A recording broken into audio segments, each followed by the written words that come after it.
Você provavelmente já viu este momento. Jim Carrey diante das câmeras, fazendo esse símbolo. Is that a gang sign? Have you, oh, like you don't know what it is. Mas antes, você precisa saber por onde isso tudo começou. Como um dos maiores comediantes de Hollywood teve coragem de falar sobre o tema mais censurado da mídia em plena transmissão ao vivo? A resposta está conectada a uma das maiores obras do Jim Carrey, um filme que mudou sua carreira e talvez sua vida: O Show de Truman.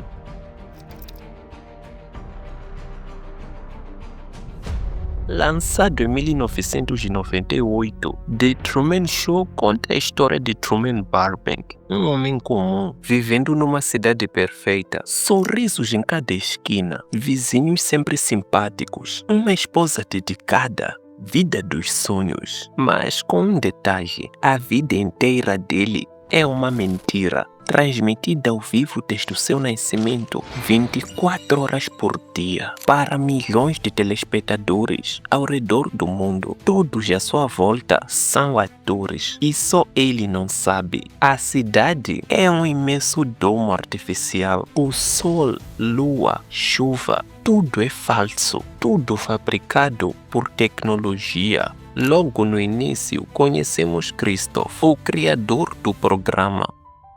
Ele declara que estamos cheios de ver atores nos darem falsas emoções. E foi exatamente por isso que criou o Truman. Afinal, embora o mundo ao redor dele seja falso, todas as suas emoções são genuínas. Não há nada de falso no próprio Truman. É a vida dele. Mas até que ponto podemos realmente acreditar nisso? Se, por mais que ele tenha feito escolhas, tudo que levou a elas foi manipulado. Se você tivesse que se definir agora, usaria como referência as suas escolhas ou aquilo que esteve por trás delas? Será que não existe mesmo nada de falso no próprio Truman? Vai se atrasar!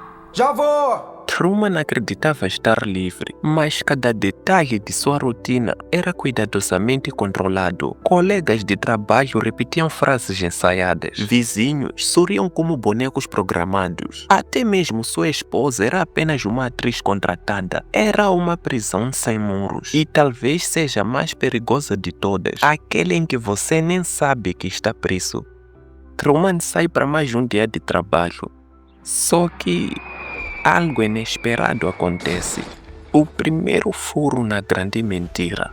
Uma luz de estúdio despenca do céu, bem diante dele. Isso desperta um alerta no Truman, mas o sistema parceiro sempre dá um jeito de corrigir suas falhas. Uma aeronave com problemas começou a soltar peças enquanto voava sobre Sea Haven há poucos minutos atrás. Felizmente ninguém se machucou. E como se sente hoje? Que bom. Logo depois, Truman chega ao trabalho. Aliás, trabalha como vendedor de seguros. Você deve saber por quê. Truman, já viu isso? Sea Haven é a melhor cidade do mundo. Um detalhe aparentemente banal, que parece estranho. Bom, tudo na cidade é construído para convencer Truman de que vive a vida perfeita. Lindo dia, né? Sem dúvida. Que não há nada lá fora que valha a pena. Um emprego em escritório? Eu mataria por um emprego desses. E assim, ele nunca deve pensar em sair. Para a esposa? É quem mandou casar. Cada gesto, cada sorriso, cada frase é um tijolo a mais dessa prisão invisível. E para garantir de uma vez por todas que Truman jamais fugisse, implantaram nele o trauma mais profundo. Na infância, seu pai morreu diante de seus olhos, afogado no mar. Um trauma encenado, mas que o marcou para sempre. Era simples, bastava associar liberdade ao medo. O mar, a única saída da ilha, tornou-se também sua maior fobia. E ao rever essa cena, me veio uma pergunta: quantos dos nossos medos são de fato nossos? Quantos foram plantados em nós apenas para nos manter imóveis? Guarde essa reflexão, porque agora chegamos ao ponto de virada na vida de Truman, o instante em que tudo perde sentido e o caos começa. O que ninguém sabia é que a morte do pai e seu desaparecimento do show não tinham sido combinados com ele. O ator ficou furioso ao descobrir e, numa tentativa desesperada de reencontrar o filho, ele volta, disfarçado de mendigo, invade a cena. Truman congela. Ele reconhece aquele rosto, mas antes que possa pedir explicações, o mendigo é arrastado às pressas para fora do estúdio. Quando Truman tenta contar para a mãe e para sua esposa, a resposta é sempre a mesma: bobagem, impossível. Mas Truman não é idiota. Algo está errado e ele sente isso. E no meio de toda essa farsa, descobrimos que na época da faculdade, Truman conheceu Lauren, uma das poucas pessoas que tentou alertá-lo. A Lauren, cujo nome real é Sylvia, gritou que todo mundo estava fingindo. Sylvia, a pílula vermelha, a mesma de Matrix, lembra? A mesma escolha que fez Neo despertar da ilusão. É Sylvia quem desperta Truman para a suspeita, mas logo a interferência foi neutralizada. Um homem apareceu fingindo ser o pai dela, disse que Sylvia era esquizofrênica e que seria levada para longe, apagada de sua vida. Mesmo assim, o estrago já estava feito. O amor deixou marcas. Foi a lembrança constante de que talvez houvesse algo além daquela cidade de papelão. Agora, os meios usados para manipular Truman, aos poucos, começam a falhar. O que antes parecia simples coincidência, agora soa como algo estranho. Tudo começou com a revelação de Sylvia, se intensificou com a aparição do pai e, como se não bastasse, Está contornando agora a Praça Lancaster.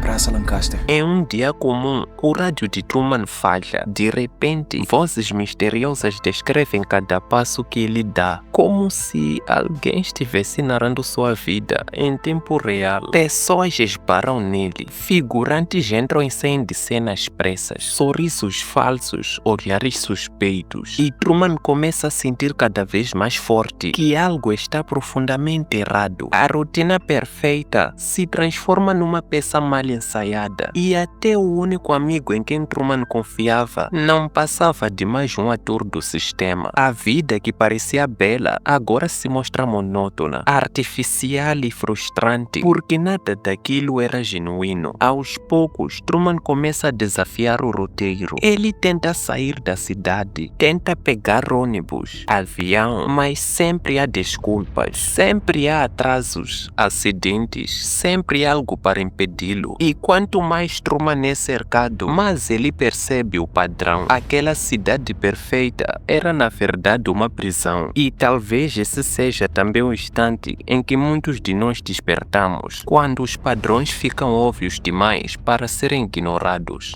Depois de ser contido, Truman acorda em casa, mas já não é o mesmo. Ele está transtornado, paranoico. E então o absurdo acontece. Sua própria esposa, no meio da tensão, começa a fazer propaganda na sua cara, bem na cara do marido que está surtando. Truman explode. Ele a segura, grita, exige explicações, mas ela, desesperada, pede ajuda à produção. Só que Truman não entende. Ajuda? Com quem ela está falando? E é nesse momento que chega Marlon, seu melhor amigo, aparecendo com uma caixa de cerveja na mão, como se fosse apenas mais uma visita comum. Parece que o mundo inteiro gira em torno de mim. Truman, fragilizado, se abre, conta sobre sua suspeita de que tudo é encenado. E numa cartada de mestre da manipulação, o amigo lembra Truman dos momentos felizes da infância, das histórias que viveram juntos, dos dias em que tudo parecia leve e real, talvez apenas para que Truman esquecesse o peso da dúvida. Quando a Logos falha, recorre ao pathos. Eu tenho sido seu melhor amigo desde que tínhamos 7 anos, Truman. E numa cena magistral, a câmera revela a verdade cruel. Quem dita aquelas palavras não é Marlon, é Christoph, o diretor, o criador do show. E a última coisa que eu faria seria mentir pra você. E a última coisa que eu faria seria mentir pra você. Marlon repete cada sílaba, palavra por palavra. Pense nisso, Truman. Se todo mundo está metido nisso, eu também teria que estar. E para dar o golpe final, Visto que Kirk deu início a toda essa crise na vida de Truman, eu cheguei à conclusão de que só ele acabaria com ela. o pai de Truman ressurge. Um reencontro ensaiado, escrito, manipulado. Truman parece ceder. Por que acha que Truman nunca chegou a descobrir a verdadeira natureza do mundo que o rodeia? Nós aceitamos a realidade do mundo com o qual nos defrontamos. É muito simples. E tudo volta ao normal. A engrenagem roda mais uma vez, mas com uma diferença. Agora, quem está enganando todo mundo é o próprio Truman. Parece que estamos no início do filme, não é mesmo? Calma, Truman tem um plano. Ele sumiu. Cortar a transmissão! Cortar a transmissão? Corta! Cansado das mentiras, ele arma um esquema, engana as câmeras e some de casa. O caos toma conta e pela primeira vez em 10.913 dias de programa, a transmissão é interrompida. Caos, correria, caçada.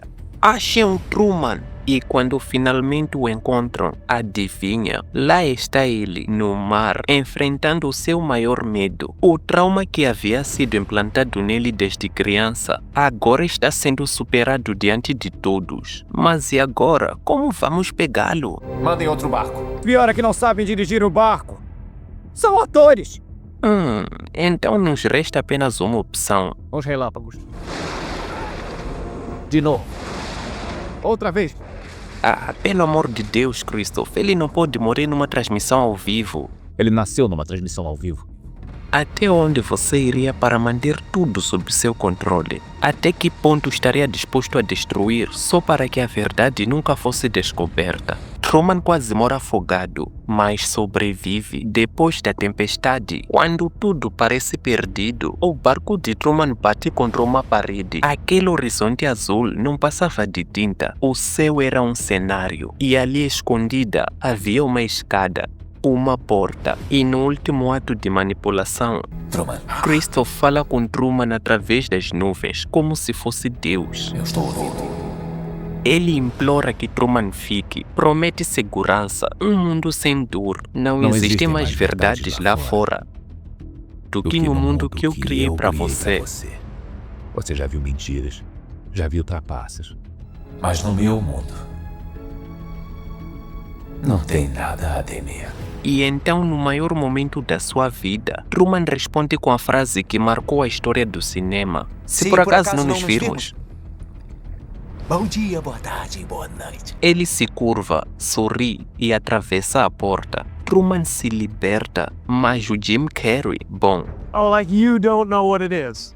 manipulações, chantagens, mentiras, cenas controladas. Todo reality show tem isso. Mas como definimos exatamente um reality show? Será apenas um programa de TV? Ou será que eu e você já estejamos vivendo em um neste exato momento? Essa é justamente a pergunta que anos depois Jim Carrey responderia em público. A porta pela qual Truman saiu não encerrou apenas uma ficção. Ela abriu na mente do ator uma rachadura que nunca mais se fechou. Em uma entrevista anos depois, Jim confessou: depois que você já foi Truman, o homem verdadeiro, não há como voltar atrás. Não há como colocar a máscara de volta. Para muitos críticos, isso soou como uma confissão. Como se interpretar Truman tivesse acordado Jim Carrey de um sonho para perceber que talvez nossa vida inteira também seja um espetáculo. Ele percebeu que, de certa forma, nossa vida pode ser um grande show montado por forças externas, seja pela mídia, pela sociedade ou até pelas nossas próprias ilusões. Mas não terminou por aí. Talk show hosts, people on television, people in sitcoms have been hired by the government to throw you off the track, to distract you, to make you laugh and stuff like that, make you happy and docile so you don't know what's really going on. Em um dos momentos mais icônicos, Jim simula estar sendo controlado por um celular, simbolizando o poder que os celulares e as grandes mídias exercem sobre nós, deixando claro pela atuação que esse é inclusive um dos grandes planos da indústria. Em 2017, durante o New York Fashion Week, em uma entrevista para Harper's Bazaar, Jim Carrey deixou todos perplexos, cercado por câmeras. Ao ser questionado sobre estar em um dos eventos mais badalados do mundo da moda, ele respondeu: There's no meaning to any of this, so I wanted to find the most meaningless thing that I could come to and join. and here I am. Não há sentido em nada disso. Eu queria encontrar a coisa mais sem sentido que pudesse e aqui estou. Eu não acredito que você exista. Não acredito em personalidades. Eu acredito que somos um campo de energia dançando por si mesmo e eu não me importo. I believe that it's deeper than that. I believe we're a field of energy dancing for itself. And I don't care. A repórter sorriu confusa. O público riu, mas para quem tinha visto Truman escapar do estúdio anos antes, aquilo não parecia mais piada. Era como se o Jim tivesse decidido viver fora do script, fora do show, e quisesse alertar todos de que também podiam sair. Pouco depois, no programa do Jimmy Kimmel, o clima voltou a ser constrangedor. Kimmel, brincalhão, esperava mais uma piada, mas Jim respondeu sobre fama, identidade e propósito, como quem desmonta uma ilusão diante de milhões de pessoas. Don't get me wrong, Jim Carrey is a great character, and I was lucky to get the part. But I don't think of that as me anymore. You don't? Not at all. O silêncio tomou conta. A plateia, que aguardava gargalhadas, ficou surpresa por alguns segundos. Não havia mais personagens, não havia mais máscara. Apenas um homem olhando para o vazio e dizendo que o eu não existe. Depois de Truman, Jim não voltou a ser apenas o ator de comédia. Sua carreira entrou em obras cada vez mais existenciais, como o show de Andy Kaufman em Man on the Moon e o doloroso brilho eterno de uma mente sem lembranças, todos refletindo sobre identidade, ilusão e limites da mente humana. Mas era fora das telas que o impacto era mais visível. Ele começou a falar abertamente sobre depressão e vazio existencial. Produziu quadros sombrios que expôs em galerias, quase como um grito visual. E para além disso, passou a questionar abertamente o que chamamos de realidade. Era como se, ao contrário do público que desligou a TV depois do fim de Truman, Jim tivesse continuado dentro da pergunta: e se tudo isso for apenas um show? I don't believe in personalities. I don't believe that you exist. I believe that it's deeper than that. I believe we're a field of energy dancing for itself. And I don't care. Naquele momento, muitos acharam que Jim havia enlouquecido, mas outros enxergaram algo mais profundo. Um homem que viveu tanto tempo interpretando realidades artificiais que começou a duvidar da própria. Jim já não cabia mais na categoria de comediante favorito da América. Ele parecia ter atravessado a mesma porta que Truman, só que no mundo real. E foi aqui que o público se dividiu. Para alguns, Jim havia pirado. Para outros, ele estava apenas acordando primeiro, mostrando que o tapete vermelho, os aplausos, os programas de auditório, tudo poderia ser só outro estúdio. Se por acaso não nos virmos, bom dia, boa tarde e boa noite. Essa fala, que parecia apenas o encerramento de uma ficção, agora soava quase como uma profecia. Truman saía da TV, mas Jim Carrey parecia sair da realidade como a conhecemos. E a pergunta que ecoa há mais de 20 anos é inevitável: Jim Carrey enlouqueceu ou simplesmente descobriu o que nós ainda não queremos ver? I just wanted to see what would happen if you stayed until they got tired. Usually people sit down during the biggest part of the applause. Yeah, right, yeah. So I thought I would see what that's like, that space.